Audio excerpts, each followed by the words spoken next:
Welcome, all you beautiful people, to another episode of Down with the Browns. Let's go, baby! How we feeling today? How we feeling?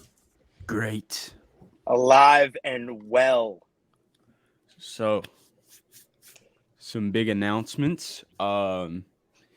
Recently, Down with the Browns and Ed in Columbus have mutually agreed to part ways. He has taken time to step down and spend time with his family, and he thanks us for his time with Down with the Browns, and we thank him for his time with Down with the Browns. Thank you, Ed, for everything, and go Browns. Browns. Go Browns, baby. But we got a new host in the house. Yes, It's our sir. boy, Matty G. What is up, guys? Matty G, what's up? What's up? How we doing? Hey, I'm feeling alive right now, brother. Can't wait to join this awesome podcast you guys going on. I can tell you, I am for sure down with the Browns for as long as I'm alive. Let's Down go. with the Browns. Let's get it, baby. Whoa. Do you guys smell that? I smell that. I smell something. Oh, man. I think that's what the Buffalo heard.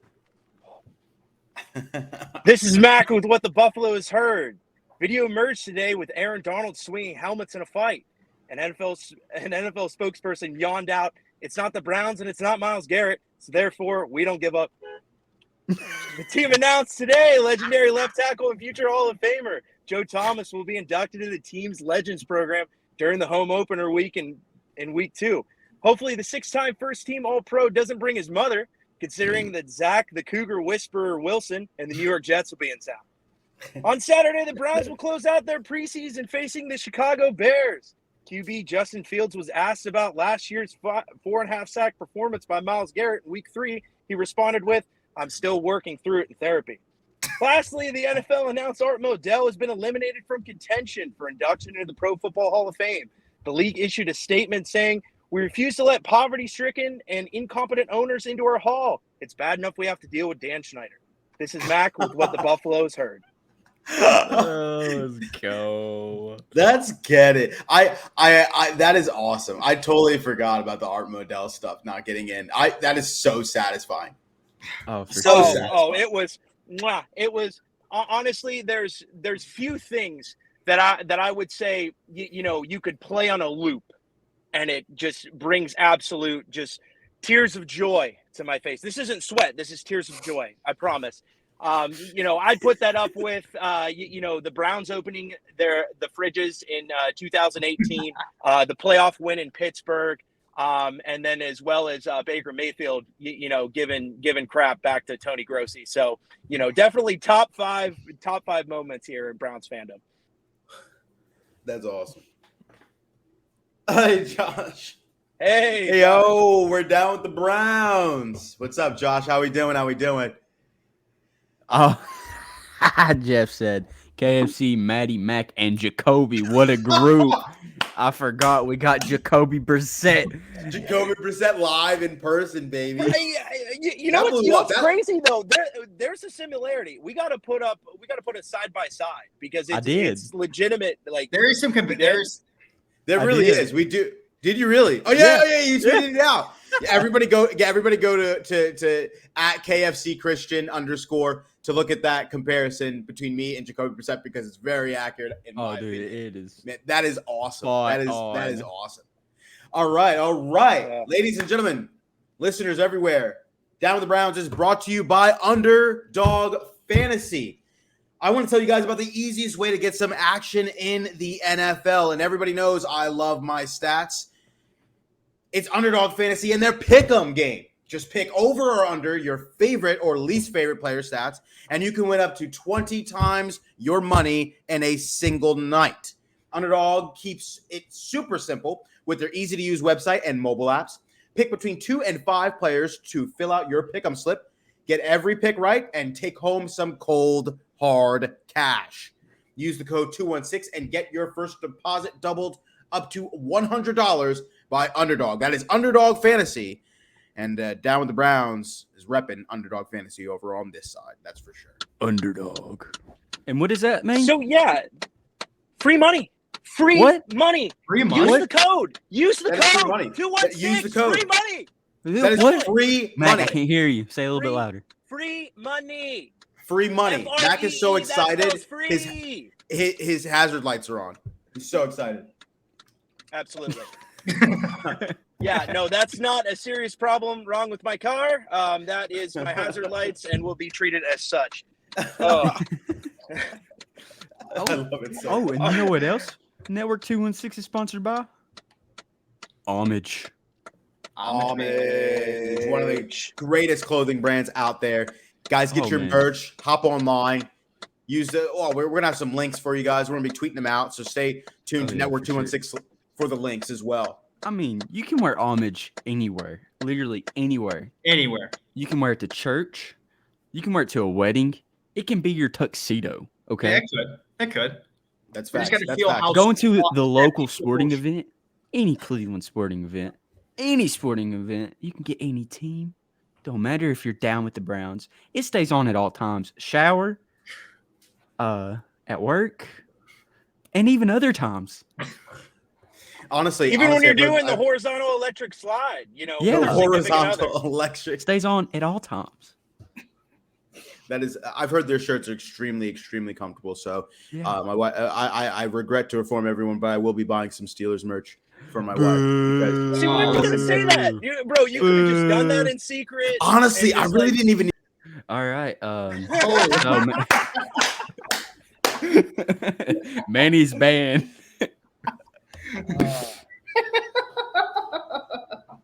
Oh yeah.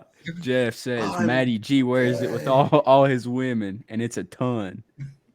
Let's go. And he also says and Ben Jacoby. Jacoby.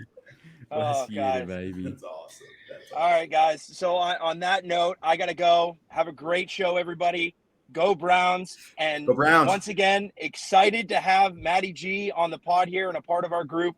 Big things to come, baby. Go Browns! Go Browns, baby. Go Browns. Go Peace out. Browns. And now he's off to the slaughterhouse to make buffalo jerky. Buffalo jerky.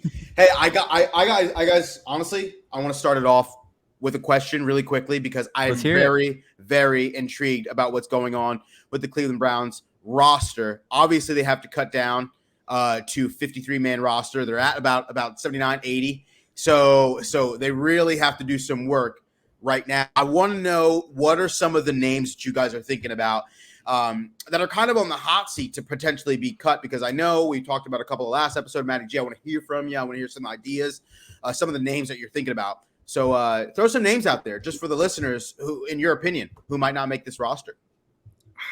This is a tough question because I think, like, looking forward, like a guy like I was convinced he was not going to make the roster going into camp was Demetric Felton because of Jakeem Grant. But with the Jakeem Grant injury, I think you have to keep him because of just his pure explosiveness. Because outside of Anthony Schwartz, who we really haven't gotten to see this alleged explosiveness from an Olympic class sprinter, your only explosive guy is Demetric Felton. A guy I really actually could see getting cut is Sione Takitaki. I don't know why. Kind of falling out of favor with the coaching staff.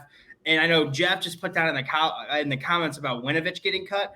I actually don't think so. I would look to see the Browns keep an extra edge in one less guy in the linebacking room. It's been shown that Andrew Berry does not value that linebacking room and heavily values edge. And remember, at the University of Michigan, Chase Winovich was not an edge defender. He was an outside linebacker. So he had some experience playing linebacker. So I'd be much more surprised to see Winovich cut if it means keeping Takitaki. Okay. So Josh the Catholic just said, I'm terrified Perry Young gets cut, but it depends on our last preseason game. He's safe. I think Perry Young's safe. He got drafted. He was like our third, fourth pick. I think he's safe. But I think he's safe as well. Yeah, but to your question, Manny, I think the shocking cut. Well, actually, I don't think it's going to be a cut. I think it's going to be a trade. And I think that is Dearness Johnson. I think he's the odd man out. I think his value, you can get at least a decent receiver for him. I've heard a lot of trade talks about us with the Eagles for either Jalen Reagor or Quez Watkins, so I could see that happening. But if I had to go cut, man, this kind of hurts me to say, but I could see Winnow. Like, it hurts me to say that, but I could see that. I think I think I'm looking at that wide receiver room a little bit, and I want to touch on the trade that you were talking about because Dearness Johnson, in my mind, one of the things that I thought about was Dearness Johnson to the New York Jets for a potentially third and Denzel Mims, because it just released about from Adam Schefter and Ian Rappaport about maybe 10 minutes before we even went live that Denzel Mims requested a trade from the New York Jets. He's just not happy that. So he's 24 years old, wide receiver, 6'3", big body kind of guy. Didn't get a lot of playing time last year because of hamstring injuries. And I think that it's going to be really interesting just to see exactly how the wide receiver room moves forward. And I think this is an opportunity for the Cleveland Browns to say, hey, we don't know exactly when Mike Woods is coming back. If they're going to be put on the IR list, we don't exactly know. Javon Wims looks pretty good, but he might be a cut, I think. But again, it's so up in the air for this wide receiver room. Why don't you get somebody in there? Honestly, I think they signed Dearness Johnson in the first place for trade bait later on in the season, to be completely honest with you. So I think that this is a perfect opportunity to get some compensation back for him and let him bud, But again, that's what I think. But I think it's going to be a big trade happening pretty soon, or kind of an acquisition just before the season starts. I think there's some other moves that are going to be made for sure. Yeah, I have as we're talking about running backs and all that type of stuff, I think a really intriguing team that we're not talking about in terms of a running back trade, I think you got to go out to Chicago.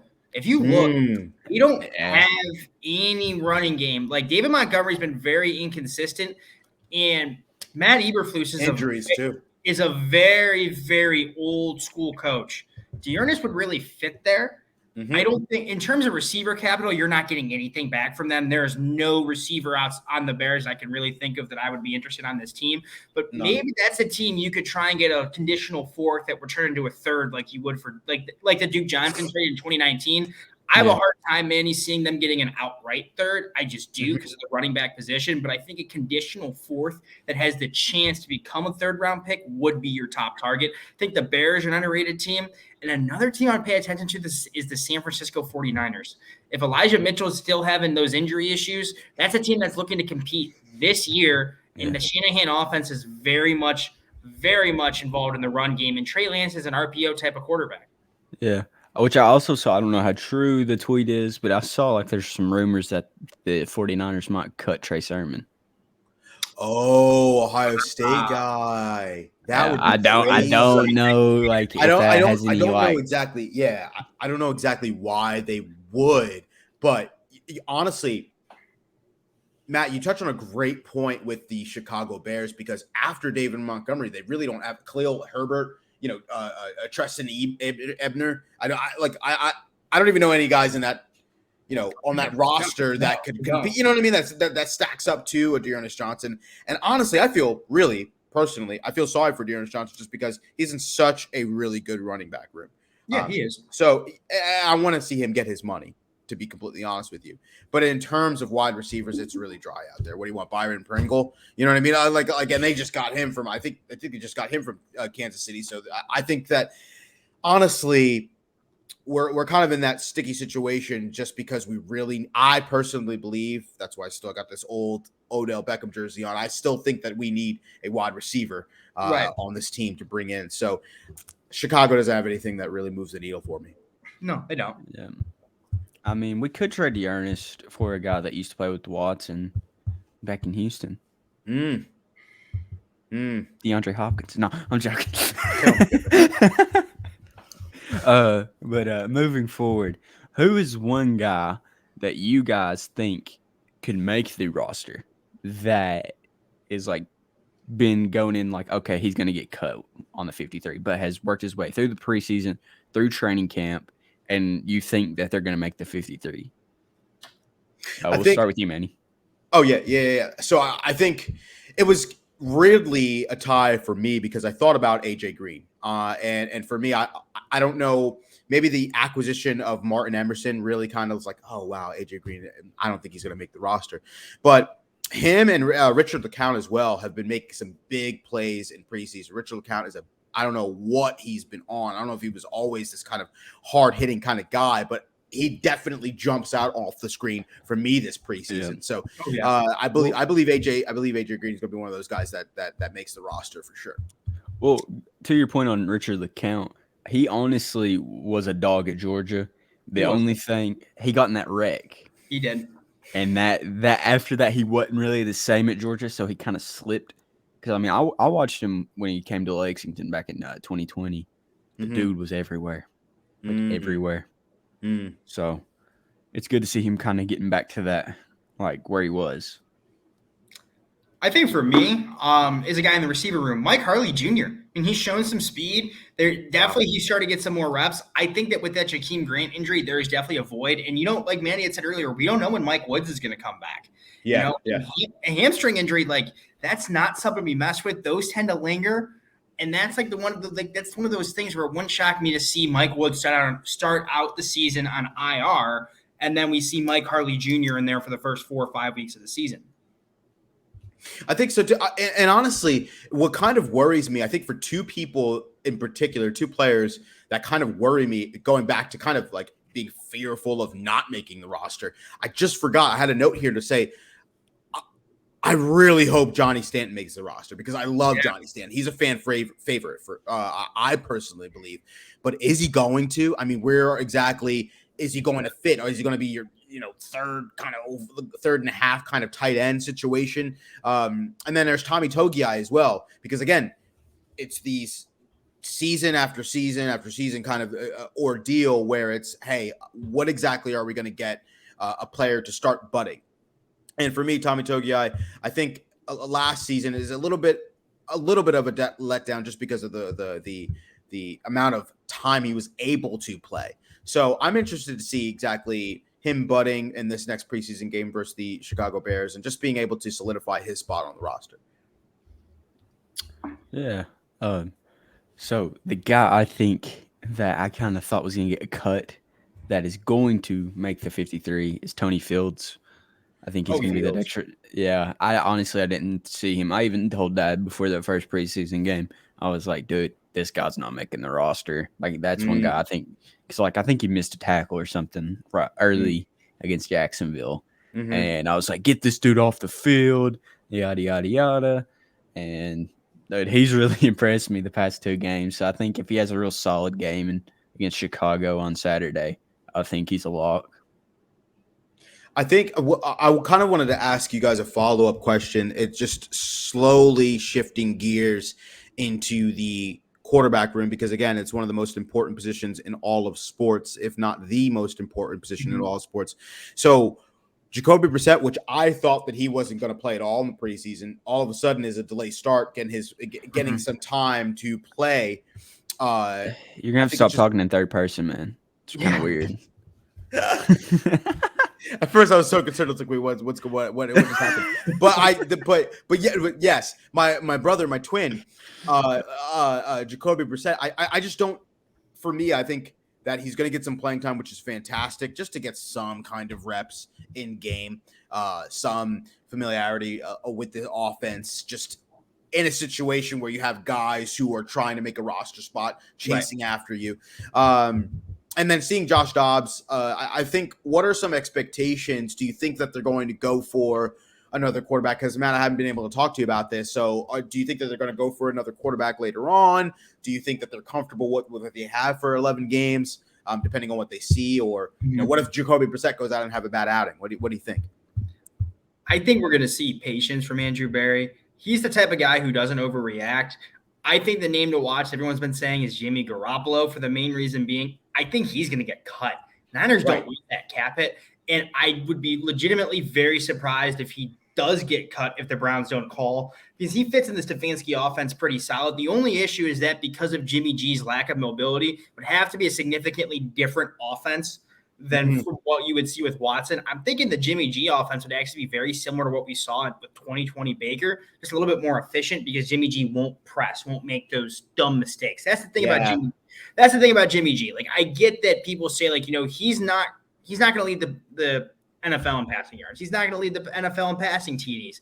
But you know what he does do? He wins football games. He's 33-14 as a starter. I get like he's been on some solid teams, but at the same time, I don't think I've ever watched a 49ers game where they lost because of Jimmy Garoppolo. And if you're thinking what this Browns team needs right now, it's stability at the quarterback position. Yeah, for sure. But to your point on the quarterback room, I don't know if they'll make that call. I think they're fine with Brissett and Dobbs. Yeah. I think that's who they'll roll with. And then week 11, they'll just have 3. I think they'll roll with 2, unless barring an injury or just flat out horrible play from both. I think they ride with 2 till week 11 or week 13. Oh yeah. Depending, because I don't know I don't know another name out there that I would be comfortable with bringing in, because again, I think style of play is very important, and I would like to be able to have my quarterback somewhat be able to move around the pocket, just because again, that offensive line, I don't know. I think it's just a different dynamic when you have a quarterback that's able to be extremely mobile in the pocket, because again, the offensive line needs to adjust slightly for overall just somebody who is able to have a ball carrier vision. And I think that it would help out if you bring in somebody who is a little bit more mobile. I thought, to be honest with you, I thought I was going to be Marcus Mariota, just to bring in somebody as a backup who's a little bit for sure. But Atlanta took him up, but obviously that was a while ago, and things have changed since then. But no, it's very interesting to see how this is going to play out, because again, I don't know if I'm extremely confident with Josh. He made me a little bit more confident in these preseason games, because getting your jersey torn or wears a t-shirt torn, then rolling out of the pocket looked amazing. So I was screaming, I was pumped about that. But again, I'm still not pumped enough for him to be my number one go-to quarterback going into the season. So. Dude. What's up, Zach? How we doing? But yeah, so it's gonna be really interesting to see exactly if they're confident or not moving in to the season. This next preseason game is huge. It's very, very huge. Oh, it's huge. Absolutely. Yeah, for sure. And so Manny, is it that time yet? It's that time for the Maxwell play of the week. Let's get it. And that goes to Martin Emerson, baby. Let's take a little clip of this play. Listen in. Everybody listen in. You ready? Let's do it. Erickson fires, and this one is taken away from Tim Jones. And Beckham's the only one that can save the pick six. And they're not going to do it. Martin Emerson Jr. stepped and took the ball away from Tim Jones and took it all the way back for a touchdown. Turnover, and now you face the prospect of going down, trailing the half. He just muscled it. He just took it away from him. Emerson, their third-round draft choice. Big, lanky guy, long arms, broad shoulders, just. Dude, you want to talk about a big body? You want to talk about a ripping the ball out of somebody's hands? You want to talk about stiff arming a human being so hard that their mouthpiece falls out of their mouth and then runs down the field? That's a Mississippi State dog right there. That is a bulldog. That is a dog natural. Dog. That is a beautiful play running right down the field. I absolutely love it, showing some stamina too. And he's hyped up, he's pumped up. And there's, you know what, also more important than any of that? It also boosts your confidence a little bit more. As a rookie coming right into the league preseason, you're ripping out. Like I can't even imagine putting myself in his shoes, being able to do that. And then, because I'm not nearly as athletic as he is, but being able to do that and just take it back to the house. And now you gain some respect from them veterans, Myles Garrett and Jadeveon Clowney and JJ3 out there chasing you down, pumped up for the young kid out there. That's great. That's great. I love it. I was pumped up at that. Lost my voice. Wasn't able to do that. Wasn't able to do that. That's my Maxwell play of the week. But amazing. Shout out to Martin Emerson. Let's go, baby. So, moving forward, So the game is Saturday. Mm-hmm. Who is one Saturday. guy has to prove it to you on Saturday that they're going to make the roster? Like they got a ball out to make this roster. Josh brought this out already and commented on him. Kind of serious. I'm not. I would assume it was really, really serious. But Perrion Winfrey, I think I want to see a little bit something from. Is that me being a little selfish? Where's Perrion Winfrey at? No, I agree with you, Manny. I agree with you. He's been he ain't showed up yet. horrible this preseason. Looked horrible. I said it a little bit last pod. I don't know if it's going to be the addition of Myles Garrett and Jadeveon Clowney on the other side that will help him out. I do believe that it will help. But, I mean, you're barking and everything. You got dogs named after you. Come on, Perrion. Come on.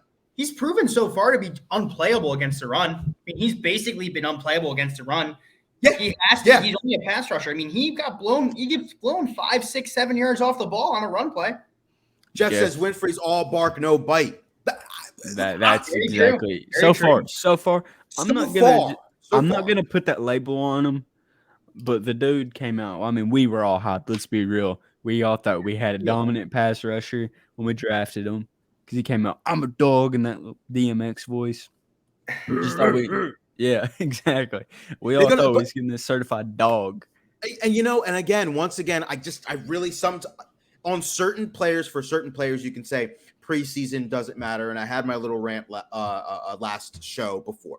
But I think when it comes to right now, you're playing in preseason games as Perrion Winfrey. You're playing in preseason games against linemen who, one, are probably trying to team, are trying to show up, are trying to get better, are trying to prove themselves. So if you can't do anything against them who are trying their absolute 100% hardest to make the football team, it's a little bit concerning if you're going to do it against somebody who's paid multi-millions of dollars and is a starter on the offensive lineman. And, I think that it's a little bit concerning that I haven't seen more flashes. So it's his opportunity going against Chicago on Saturday night. It's his opportunity, especially playing at home. So get pumped up. Get pumped. Let's go. What do you think? What do you think, Matt? What do you think? Who's your guy? Ban Matty Cheek. We're already banning him. I guess my controversial comments last night about Isaac Rochelle's wife are still hanging angry in the Zach household. Wait, what'd you say about Isaac Rochelle? I said, so I guess his wife is like some sort of TikTok star, Allison. Yeah, I actually, funny story, I actually followed Isaiah Rochelle before he even got to Me too, I had man. no idea Me who too. he was.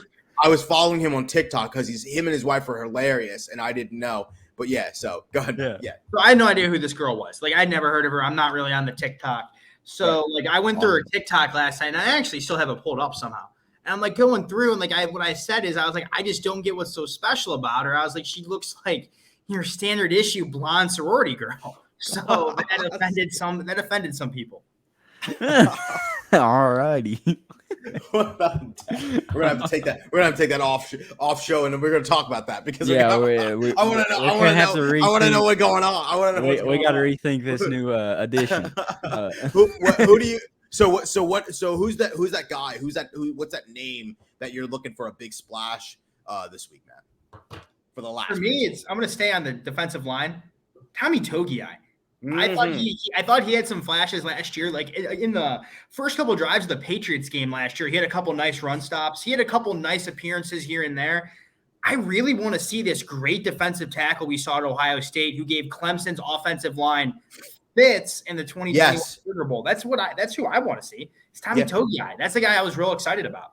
Yeah, I think that was just I think all of us were, especially being kind of like Ohio State people, not Christian because he's Kentucky, but Wildcats Kentucky. But again, it was a rookie season last year, and I think that I don't know. I think we want a little bit more from him just because he's an Ohio State product, and we've been watching him for a while. So that's probably where my passion for Tommy Togiai comes from. Jordy Elliott, same thing. So I was big on Tommy Togiai too. I mean, I thought we was gonna have to pick him in the third because, I'll watch Ohio State here and there. I'm not gonna lie. I mean, I watched a lot of ball. And I mean, I saw him. He was eating in college. Like he's a dog. And then came in last year. You really didn't see. He didn't get a lot of playing time, but when he did, you really didn't see much. But like you said, I'd like to see stuff out of him. But the guy I need to ball out and just reassure me that he can ball, Anthony Schwartz. Wow. And I'm gonna say, dude, he's got to. The hope that kills you, man. It's the hope that kills I know, you. man. Like, I had such high hopes. Like, you can ask Manny. Like, this whole offseason, I was like, we got Schwartz is gonna ball out. He's gonna prove. And then first game, man, like 2 drops right off the bat, and I'm like, dang. And then, man, it just, I just wanted to be so good. I just need to see it, you know, just reassurance. It's good to see the flashes. We've not saw the Flash have some flashes yet. Yeah, and I want to see him be able to. I don't know exactly what it is. I don't know if it's mental. I don't know if it's afraid of getting hit. But I just want to. Josh said he's officially the president of the Magic. Let's go, baby. I don't know exactly what it is, but it might be a mental thing. It might be a mental thing. But again, I just think is he trying to do too much? I don't know. But I think I want to see a lot from him. Also, Corey Bojorquez, our punter. I just want some good punter play. Like seriously, like dude, he kicked pretty good last game. Yeah, and I for me, I want to see it like consistently during the season. Jamie Gillen left a bad taste in my mouth, especially week 1, Kansas City, fumbling snaps and such like that. We need you to hold on to the ball. But I think again, hey. I want to see really good punts, consistent punts moving forward in the regular season. So might just get this stitch fix and then get this name on the back of this jersey. Bojorquez. So. Yes, sir. I feel that. So, weird question. Just popped in my head. If you could go back in time and buy one jersey that you don't see anywhere from a former Browns player, who would it be? From a current or former Brown? The former Brown, like you can't even find their former jersey. Like it's a rare find. I got a good one. Let's hear it. He was one of my guys. I was super angry when Dorsey cut him and didn't bring him back. Brian Body Calhoun. Whoa! Brian Body Calhoun, dude. He was a dog. He really was, man. What about you, Manny? I've always in weirdly. You can't say Jacoby. No. I will not say, guys. I have those already. They're game worn. Because I literally am wearing them in the games. But I think that I've always weirdly wanted a Brady Quinn jersey. I've always wanted a Brady Quinn jersey, and I can't find a Brady Quinn jersey anywhere. It's crazy because he's a quarterback. I just can't find one. The orange one that's really glossy, the mesh. Oh one. yeah, that's what I'm talking about. Just come to a Goodwill in Northeast Ohio, and I can find you 4 of them. I need one. Just Matty G, that is your initiation. You got to go find Manny a Brady Quinn orange jersey at a local Goodwill and send it. Yes, please. That is your new initiation. Please do. What you gotta do. I've always been weirdly. This is a fun fact of myself, but very weirdly, week 1 of the college football season for Ohio State is going to be very weird for me because I've always loved 2 football teams in college, and that's the Ohio State Buckeyes and the Notre Dame Fighting Irish. I have no idea why. I think I gravitated to them when I was younger with those gold helmets and Brady Quinn. I don't know, but I personally loved it. So that's why Brady Quinn is just kind of, I need that jersey. So if you go to a thrift store, Matt, I will pay. I promise you, I will Venmo you. I got you. I got you. Yeah. So one guy's jersey that if I could go back and just buy that you can't find anywhere, Miles Austin. Miles Austin. That's a choice.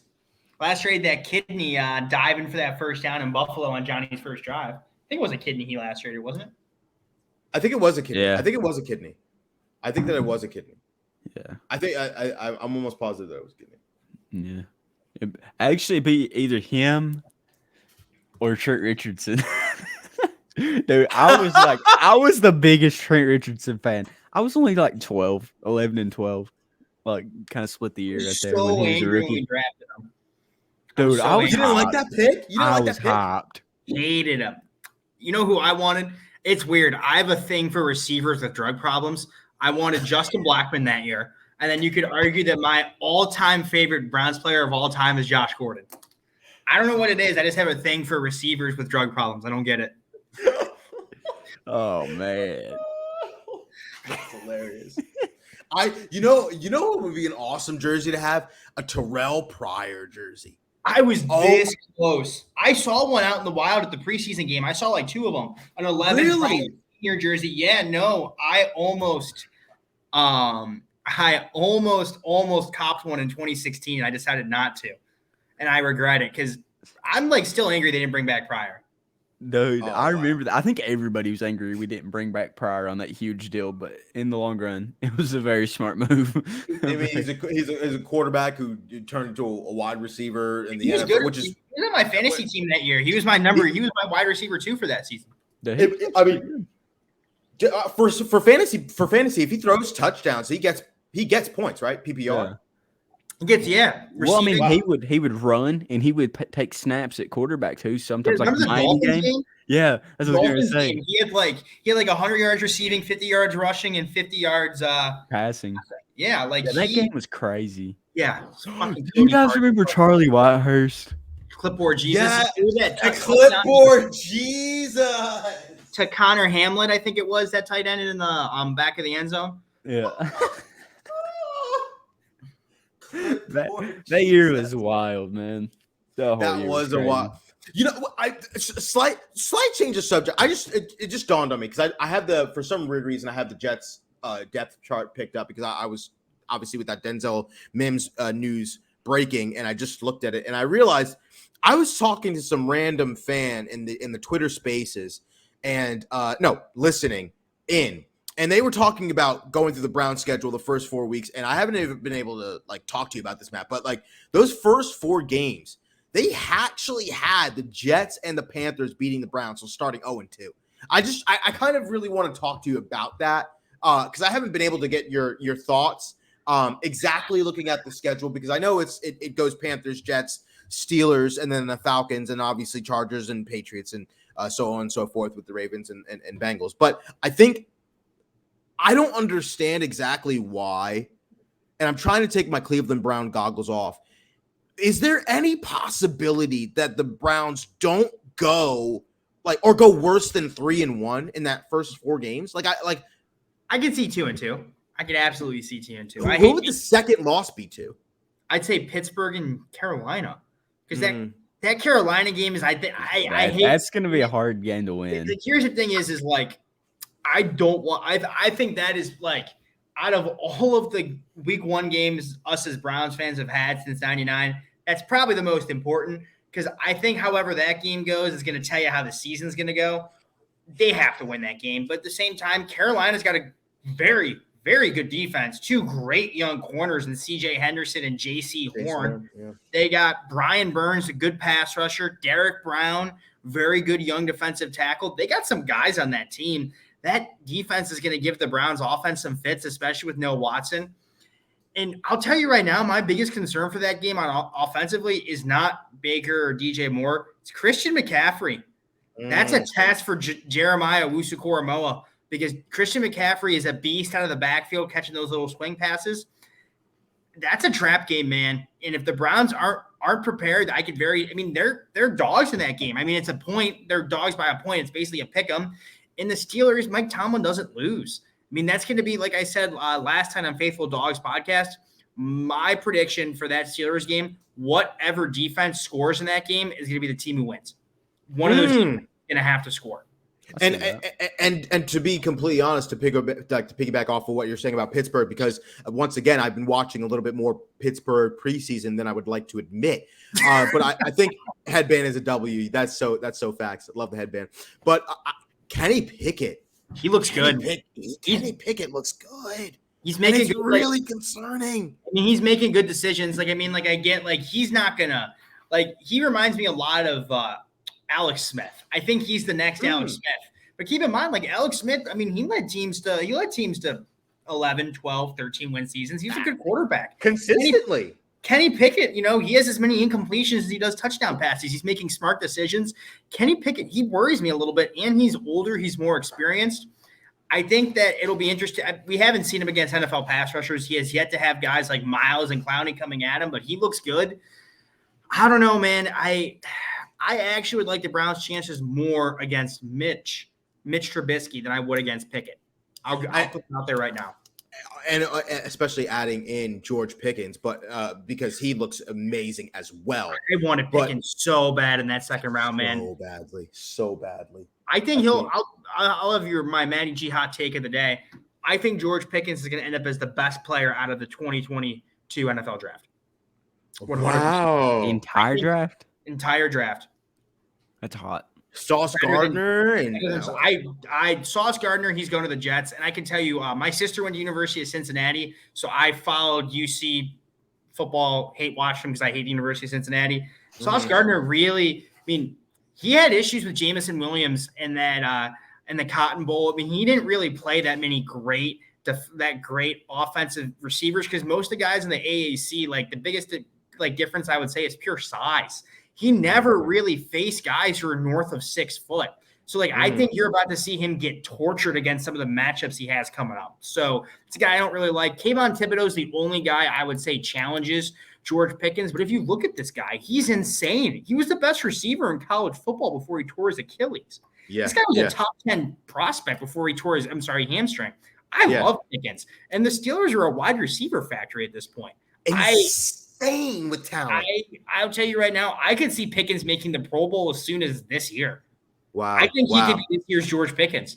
This year's Jamar Chase, who, by the way, I think Jamar Chase is about to fall back to earth, but that's a whole other story. Yep. Yeah. Oh, no. I see that. 100%. Oh, yeah. I completely see that. And to touch on it again, because Bengals fans just continue to think that just because of what happened last year is going to carry over into this year. When you have a harder schedule, everybody has more tape on you. Finally, you get a full season of tape with Joe Burrow, and that whole college connection won't be the same. It won't be the same. You're going to get everybody's best because you were in the Super Bowl and because you were talking so much. And so, I think many of the people aren't talking about Jamar Chase primarily faced single coverage. He hasn't gotten that safety help yet. Once he gets that safety help, that's gonna be very, very interesting to me to see. I don't like it. You guys are praising these AFC North teams way too much, and I don't like it one bit.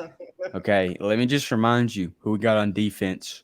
We've got the Warden, the next lockdown corner in the NFL, Greg Newsome, JJ3.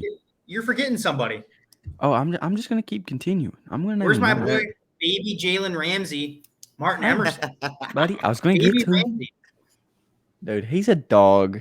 He's a dog. I love Emerson. Yeah.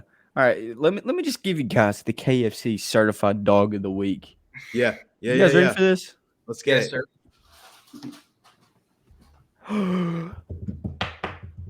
It is Greg Newsome. Greg Newsome. Dude, I'm telling you, this guy is going to be a top 7 corner in the NFL. Top 7. Top 7. I could see that. Because he was great last year. Because he was amazing last year, but his rookie season was completely overlooked how good he was. Just because, Denzel had a great year too. I think he kind of got overshadowed. But I think this year it's just going to be like, okay, you're throwing against 2 number 1 cornerbacks. Like, you ain't going to have your 1 and your 2. You're going to have 2 number 1s. Martin Emerson is going to be your technical number 2 corner because you're going to have 2 1s. And you know what's also what gets me kind of like, I'm kind of smirking. I'm kind of smiling right now. You want to know why? And the reason being is because if Denzel Ward picks up his game and doesn't have a slow start like he did last season, because it wasn't until the middle of the season where I said, take him off his Warden name, because in the beginning of the season, I had no idea where Denzel Ward was. If Denzel Ward comes out and has a pretty strong campaign in the beginning of the season and helping out Greg Newsome, man, oh man. Lockdown on the Lake? Are we talking about it? Grant Delpit as well? Martin Emerson? This is insane.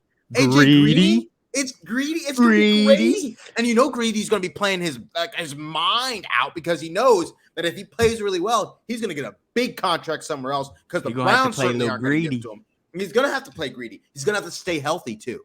He's going to have to stay healthy. That's what I really want from Greedy Williams. He's going to have to stay healthy. So this is amazing. I'm pumped up. I do believe still that X team, like I said before on the show, when it comes to going back to the schedule that we were talking about, when it comes to X team versus the X player, typically in football, the X team wins just because, again, that defense knows exactly what he's looking at with Baker Mayfield.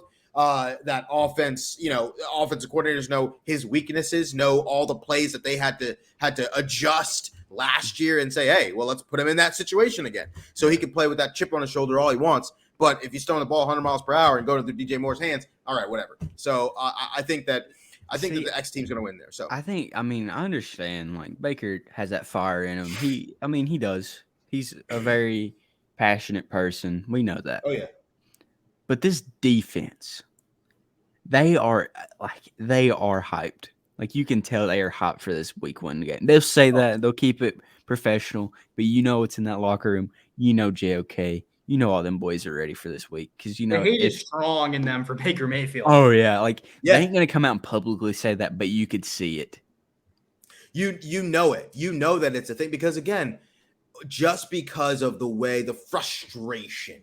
I believe there was frustration in the locker room for a lot of players because, again, if you're sitting on the sideline and you are creating 4 interceptions, I'm not going to say anything, but 4 interceptions versus 1 Baltimore Ravens, and you keep going back to the sideline hoping that your offense is going to do something, and they do absolutely nothing, it's a little bit frustrating. So I think that in this situation, they're going to try to put the pressure on. They're going to put the pressure on. Oh, yeah. So that's why I'm saying I just don't understand why people think, oh, Baker Mayfield's going to go off. He's going to be Joe Montana. He's going to go crazy. This isn't the NBA. You're not one player out of 5. Oh, right. Well, the Browns' luck, though. You got to think that is a huge factor into it. But, that it ain't even that. Like this Carolina O-line, people are like, oh, it upgraded. Yeah, they got Austin Corbett in free agency. They got that one guy, I don't like to pronounce his name because I always botch it real bad. That rookie. Then they picked up Bozeman. Kwanu. And then they picked up Bozeman. Yeah. They picked up Bozeman, and then they got Taylor Morton on the right side.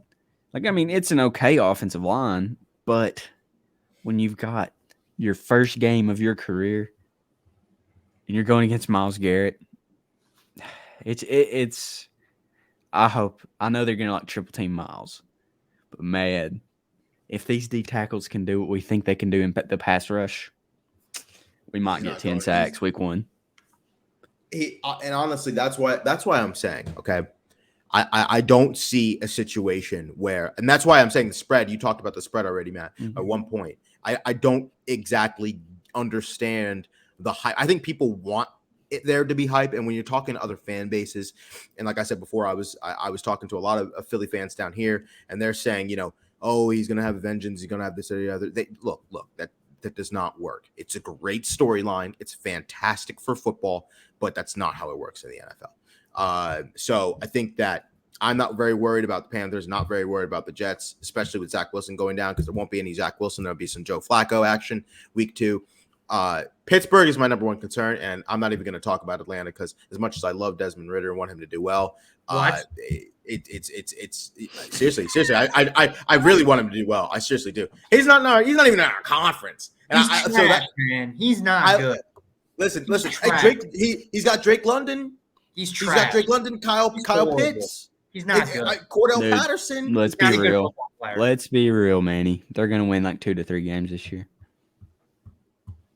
Maybe that's true, but I think we didn't talk about how many games they're winning. I'm talking about individual play. Okay, he'll be better than Marcus Mariota. Yeah. But I think come on, right. Give me that. It's the bias. It's the bias, Matty. See, okay. Bias written all over your face with that University. Okay, hear me out. It's the turf tape. He doesn't like the turf tape on his elbows. That's what he doesn't like. I see it written all over your face. Hear me out. Marcus Mariota is a dog.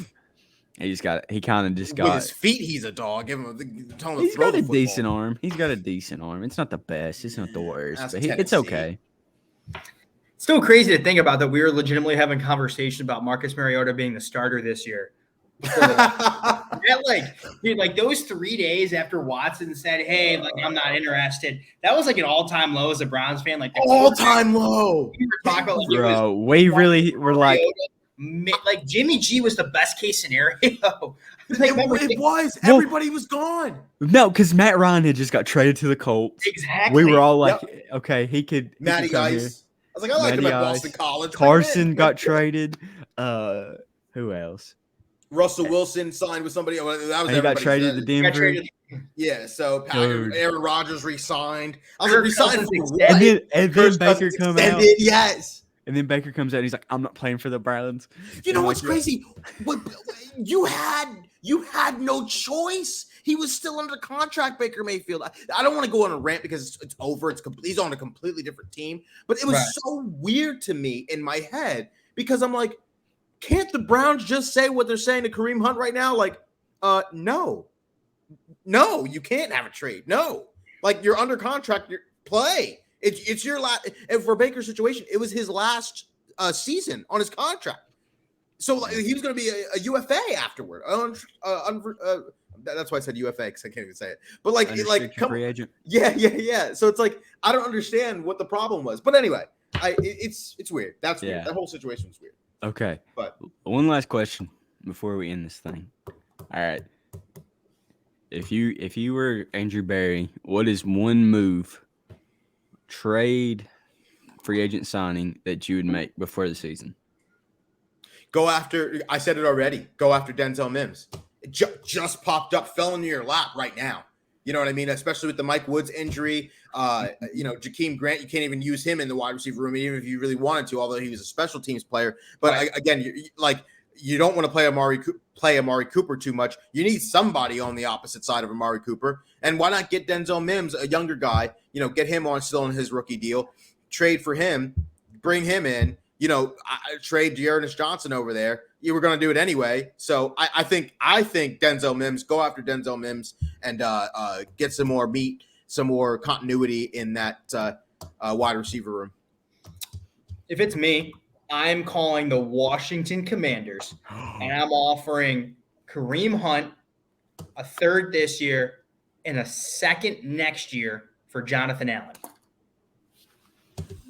Really? I thought you were going to say Tarek McLaurin with all that. All that. See, all right. John I Johnson think or something. If I'm calling the Commanders, because I thought me and you was about to say the same person. Logan Thomas? No. Darren Payne. He wants his boy Payne. Dude, because he's on the last year of his contract. He's wanting to, I don't know if he's wanting the bag, but they're saying Redskins or the Commanders pretty much said that they are not going to pay him. So, because they've got all that talent at D tackle. So why would you pay your third guy when you've got two guys that you're playing over him? So I'd call them and be like, hey, we'll give you like a fourth or a fifth. I